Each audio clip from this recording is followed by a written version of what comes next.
I want you all to listen up because there's an alarming new medical issue. It's making news and it affects all of us. There have been new reports that oral sex can cause throat cancer. You know, the New England Journal of Medicine says that men and women with more than 6 oral sex partners had 9 times the risk of developing cancer of the tonsils or the base of the tongue, higher than smoking and drinking alcohol together. Scary. You know, my head and neck experience as a head and neck cancer surgeon, when we've known that papillomas can form on the vocal cords in the voice box, which can lead to cancer, but now we've found that it actually can lead to other cancers inside the mouth. For example, base of tongue, tonsils. And we've always known that STDs can be transferred, you know, with oral sex, but a lot of teens use oral sex for safe sex. They don't see it as sex at all. And a lot of... Where do they get that? Well, well, a lot of adults will use that to cheat. They'll say that oral sex is not sex. But we as physicians know that it's just as risky. So, you know, the interesting thing, this is the HPV virus we're talking about. The same thing when we always talk about cervical cancer in women, and we'll talk about that more later. But, boy, what an alarming thing. You know, I actually have taken care of some people in the emergency department who've contracted HPV virus that visually shows up, I don't want to say like warts, but didn't really think, you know, boy, this could also be cancerous. One of the take-homes here is that if you have, you know, a sore in your mouth that doesn't go away, you have to have it checked out. Actually, the rule is 2 weeks. If you have something in your mouth that is not gone in 2 weeks, you need to get it looked at, and most likely biopsied. So 2 weeks is the rule of thumb. Right. And sexual activity, we know your risk is definitely increased if you have more than 6 partners.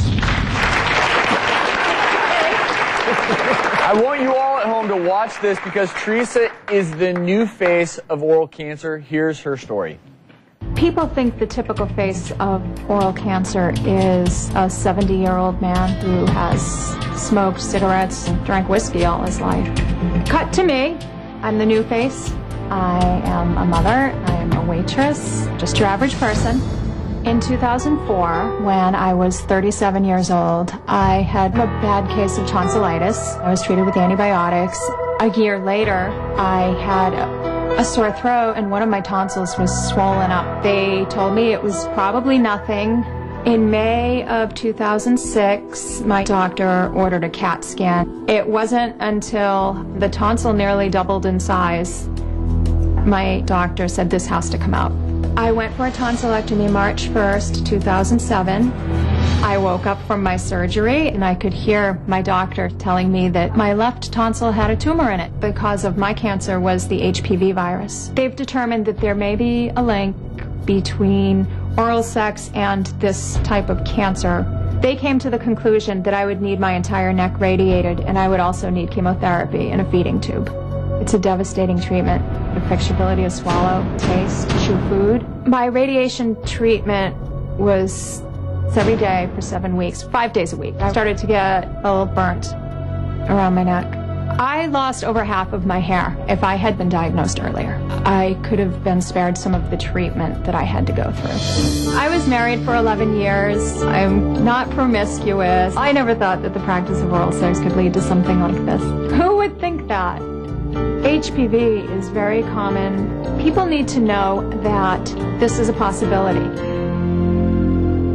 Teresa is here with us today, and Teresa, thank you so much for sharing your story. Hi. You're welcome. You know, one of the things you said in the tape is you went undiagnosed for a long time, and... I did. I was actually under the care of an ear, nose, and throat doctor, a specialist, who looked at it, you know, must be a cryptic tonsil. I was given the stats. There's a 2% chance it could be a malignancy. I didn't fit the profile of somebody that would be at risk for a throat cancer. So I think it was kind of a watch and wait. We'll take the tonsils out if you want, but it's extremely risky for somebody your age. They didn't seem alarmed, so I wasn't keen to go in and have that kind of a surgery, so I waited. Well, you're not the only one. I would guarantee you almost everyone in this audience and almost everyone at home has no idea that being a non-smoker, non-drinker, they're at risk. And as a healthcare provider, somebody who actually is involved with head and neck cancer, I would look at her. She negative history for smoking and drinking and all the typical things.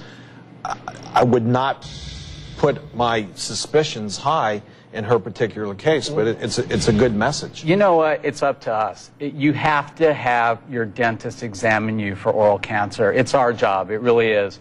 Do you know that 25% of new cases diagnosed are not in high-risk groups? They're not smokers. They're not people that use alcohol. They're people who really shouldn't have oral cancer. So you really need to make sure your dentist diagnoses it, because early diagnosis is the key. I want people at home just to see what we talk about when we say the tonsils became afflicted with cancer. So in the back of the throat on either side are the tonsils. Those are the green fluorescent things that are lighting that are now red. And that's the HPV virus basically attaching to the tonsil, and ultimately it causes cancerous changes in those cells, which leads to your devastating diagnosis. But one of the things that we talked about is, you know, it needs to be screened for by your dentist, because otherwise it's difficult to pick up. Basically what we do is we incorporate this into their hygiene appointment. So when they come to get their teeth cleaned, we have a machine called the Velscope, which we'll demonstrate in a minute, in all the hygiene rooms, and we do an oral cancer screening every time the patient comes to our office. So tell us about this, because your symptoms were a sore throat. Not even the sore throat, that went away. It was really a painless condition, and it looked normal. The tonsil was large, but it looked normal. Well, here's the scary thing. You know, there are 3 times as many cases of oral cancer as there are cervical cancer. And it's really hard to see. When you look in the patient's mouth, you don't always see this. It's not visible to the naked eye. There was a system that was out for a while where you use these dyes and rinses and all that, but they were messy and hard to use. The Velscope's really easy. It's basically a light, and we shine this light in the mouth. In fact, we're going to get Dr. Drew to demonstrate this for us here. So Bill, we push this little light here, and we move the tongue aside. Most of oral cancer is on the base of the tongue. And when I look through this light, what I can see is I see a fluorescent green on the natural tissue. But any dark tissue is precancerous or cancerous or something suspicious that we need to look at. Thank you so much, Teresa. Absolutely. You know, as a patient, when you go to your dentist, if they don't do that, you should ask them, would you please examine me for oral cancer? And ask them to use the Velscope. I think this is really the best system on the market today. And the other take home is oral sex needs to be safe sex. It's not without consequences. For more information on HPV and throat cancer, go to thedoctorstv.com.